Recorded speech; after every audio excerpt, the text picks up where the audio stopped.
I'm JVN Dr. Sapna Gehlot and my session is on critical evaluation of collective security. Okay, now disparities between the collective security and balance of power. The concept of balance of power involves the existence of competitive alignment as against. This collective security stands for a universal or global cooperative system for action in which all the members of the international community are equal members.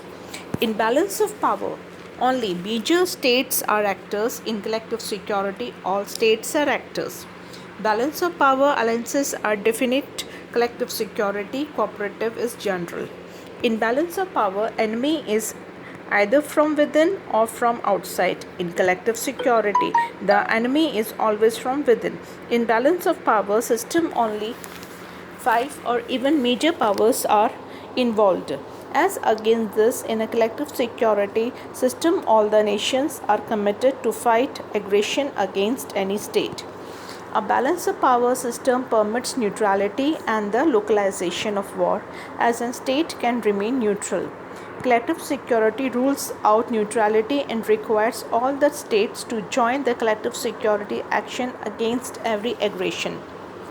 Basis of balance of power is neutral fear, while that of collective security is a mutual. So you can say that the basis of balance of power is a mutual fear, while that of collective security is a mutual cooperation. Balance of power operates in the absence of global organization, and collective security essentially involves existence of an internal organization. तो इसमें आपने पहले क्या देखा कि disparities between the collective security and balance of power. इससे पहले का जो आपका सेशन था कलेक्टिव सिक्योरिटी, उसमें आपने देखा था the similarities between these two and now it is a disparities आपने देखा. आगे हम देखते हैं कि UN collective security system.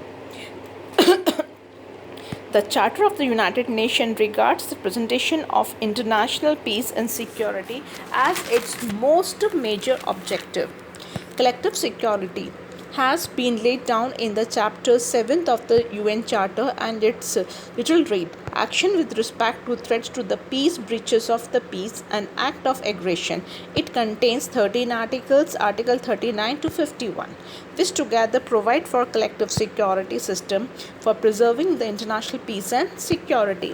The 4 articles of the Charter, that is the 44 to 47, lay down the procedure for raising, maintaining, and using the UN peacekeeping force for collective security force. With all these provisions, Chapter 7th of the UN Charter lays down the collective security system for preservation of international peace and security by checking and elimination aggression and war in any region of the world among any 2 or more nations. Since 1945, the collective security system has been tried in a number of cases. It was used for the first time for meeting the Korean crisis of 1950. On 3rd November 1950, the UN General Assembly adopted the Uniting for Peace resolution, which were designed to give overriding power of the UN General Assembly.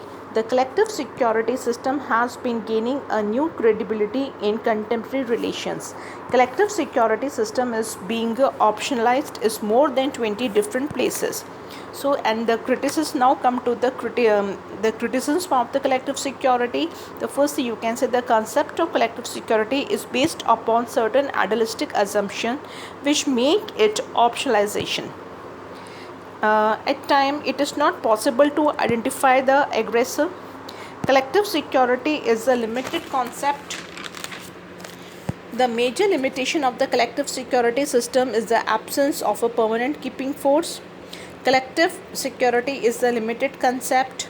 Collective security is a dangerous system. It can transform a local war into a global war involving all the nations.